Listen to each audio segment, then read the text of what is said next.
Olá, hoje nós vamos para o capítulo 139 do livro dos Salmos. Isso é o Salmo 139, Salmo 139 na numeração, na versão grega, Salmo 140 na versão hebraica. E é importante lembrar, o Salmo 140, ele é uma grande oração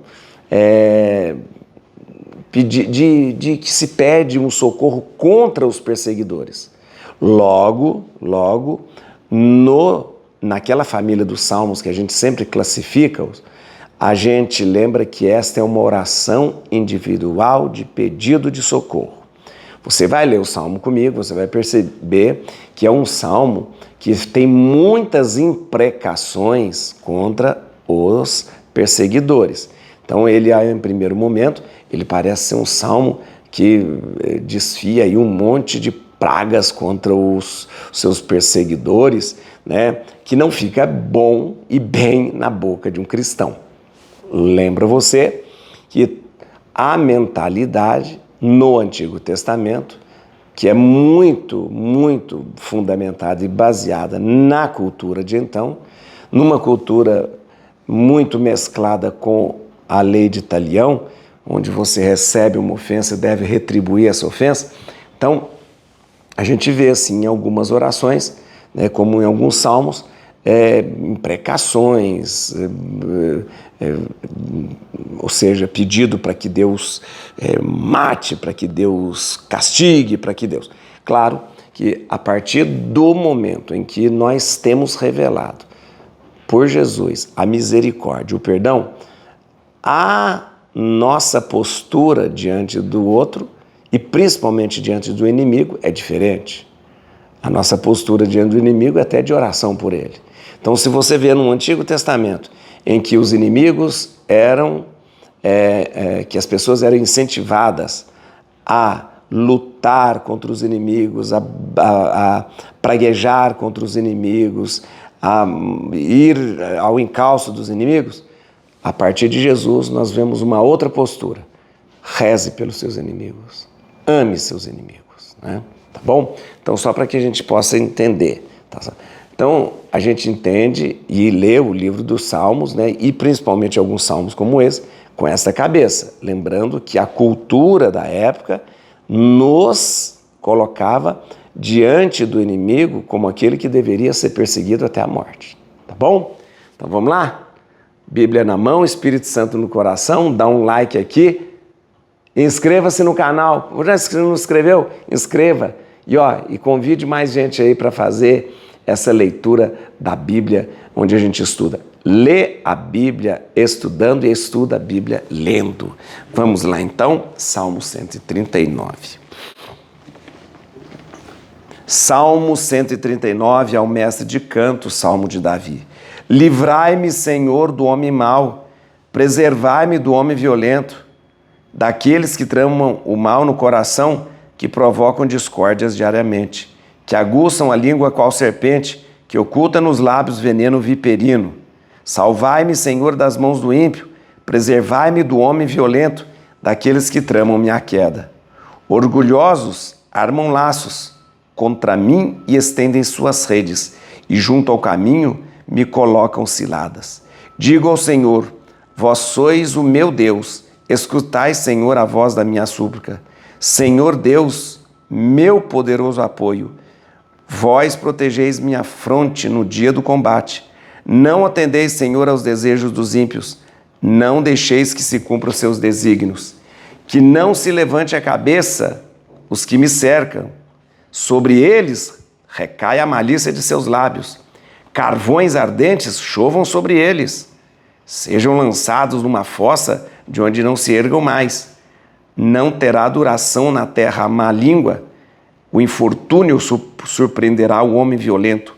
Sei que o Senhor defende o desvalido e faz justiça aos pobres. Sim, os justos celebrarão o vosso nome e os retos poderão viver em vossa presença. Então, gente, é muito importante que a gente, ao ler esse salmo, compreenda, como eu disse para você, é uma oração individual de pedido de socorro que constata algumas coisas. Primeiro, há inimizade entre as pessoas? Ok. Há pessoas que querem fazer mal ao salmista? Sim, há pessoas que querem fazer mal ao salmista. Muito bem. A oração do salmista sobe a Deus pedindo: me proteja do homem mau, me proteja das ciladas que eles armam para mim, me proteja. Ok, até aí tudo bem, tudo bem. É claro que dentro desse contexto de perseguição, o salmista também eleva a Deus uma prece pedindo para que Deus castigue, para que Deus faça recair a malícia sobre o outro, para que carvões ardentes chovam sobre eles, para que eles não durem muito tempo, tudo isso. Então é importante lembrar que isso faz parte da mentalidade. Mas aqui é uma grande oração pedindo a proteção de Deus. Por isso eu volto a dizer, esse salmo se encaixa na oração individual de pedido de socorro. Então, é lícito, é justo que peçamos a proteção de Deus? Claro! Vamos pedir, vamos rezar esse salmo pedindo para que Deus nos proteja de tudo aquilo que possa nos prejudicar. Mas, num segundo momento, quando o salmo começa com imprecações, a gente tem que lembrar, opa, isso faz parte de uma mentalidade da época, que a justiça seria feita se o meu inimigo fosse perseguido. Isso muda quando nós temos a revelação cristã, que o inimigo não deve ser perseguido, mas o inimigo deve ser amado. Muda completamente, tá bom? Então, esse salmo tem 3 pontos bem definidos. Primeiro, o socorro contra o ataque dos adversários. Então, é um pedido de socorro que se faz. Meu Deus, me socorra. Meu Deus, me atenda. Meu Deus, não permita que eu seja atacado pelo meu inimigo. Meu Deus, me... Então, primeiro ponto, o socorro, o pedido de socorro contra os ataques dos adversários. O segundo é que Deus se levante contra os inimigos. Já é um pedido que faz parte de uma mentalidade da época. Ao mesmo tempo que eu peço que Deus me proteja, eu peço para que Deus se levante contra os inimigos, tá bom? E o terceiro ponto é que Deus conceda vitória aos bons, ou seja, que é justo.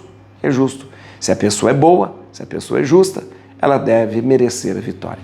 Então, o Salmo tem 3 pontos bem definidos. Bem, se você quiser colocar, primeiro, que é um pedido de socorro contra os ataques dos adversários. Segundo, que Deus se levante contra os inimigos. Terceiro, que Deus conceda sempre a vitória aos bons. Você viu que sempre é pedindo a Deus que Deus nos proteja dos inimigos, que Deus se levante contra os inimigos, que Deus conceda vitória aos bons. Tá vendo? É um salmo muito bonito, mas que quando você rezar esse salmo, deve se lembrar sempre assim: olha, eu quero a proteção de Deus contra tudo aquilo que possa me fazer mal, mas eu não devo pedir a Deus para que faça mal ao outro, de maneira alguma, porque isso faz parte de uma mentalidade de outrora, tá bom? Tá certo? E eu quero agora que você vá fazer esta oração, rezar este salmo, lembrando para que Deus possa vir em socorro contra os seus inimigos. Quais são os nossos inimigos? Vamos lembrar? O ódio, a ganância, a inveja. Sabe quais são os nossos inimigos? O pecado. Sabe mais inimigos que nós temos? Não ter tempo para Deus. Sabe qual é mais um inimigo que a gente coloca na vida da gente? É às vezes tanto celular, tanta rede social, que não nos deixa ter tempo para o outro, para a família, para as pessoas. Esses são os nossos inimigos. Que Deus nos livre desses inimigos. Que Deus nos livre desses inimigos. Então, vamos rezar esse salmo nessa perspectiva. Não alimente em seu coração inimizade com o seu irmão. Ao nosso irmão, a gente deve sempre uma coisa: o amor. É isso que São Paulo falou. A ninguém devais coisa alguma, a não ser o amor. Tá bom? Então vamos lá? Pega aí o seu cantinho, pega aí o seu momento de oração, reza o salmo. Lembre quais são os seus inimigos. Esses inimigos que eu relatei para você. Não inimigos, pessoas. O que é que atrapalha você de viver o amor de Deus? O que atrapalha você de viver mais perto de Deus? E aí, o versículo que vai iluminar o seu coração e o seu dia. Versículo 13. Sei que o Senhor defende o infeliz e faz justiça aos pobres. Sei que o Senhor defende o infeliz e faz justiça ao pobre. Et cruce in Domine, fugit partes adversa. Pite teleo de tribiuda, radix David. Aleluia.